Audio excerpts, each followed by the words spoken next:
नमस्कार मंडळी, कसे आहात? तर इथं बघा, ही पुरी बघा माझ्यावर किती टम्म फुगलेली आहे.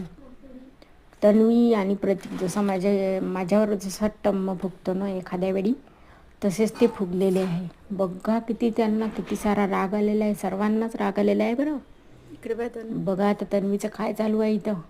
तन्वीला आता येत आहे स्कूलमध्ये जायचं जीवार, पण शाळेत स्कूलमध्ये तर जावंच लागेल.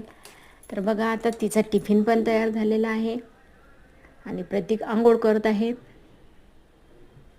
तर हे बघा मस्त बटाट्याची भाजी केलेली आहे. आजची आहे नागपंचमी आणि नागपंचमीच्या सर्वांना खूप खूप शुभेच्छा माझ्याकडून.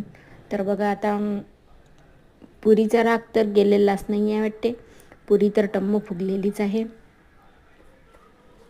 तर थोड्या वेळाने असो चौद्या थोड्या वेळाने तिचा राग पण जाईल आणि तिचा टम्म फुगलेलापणा कमी होईल. बघा आता थोडा राग उतरलेला आहे पुरीचा. असा आज आहे नागपंचमी, त्याच्यामुळे मग काही पोळी वगैरे करता नाही येत, त्याच्यामुळे आज पुरी आणि बटाट्याची चटणी हेच दिलेलं आहे मी टिफिनमध्ये. तर आजचा मिनी ब्लॉग कसा वाटला हे कमेंट्समध्ये तुम्ही नक्कीच सांगा. आणि चॅनलला सबस्क्राईब करायला मात्र विसरू नका. आणि या पुरी आणि बटाट्याची चटणी जेवायला. तर बाय.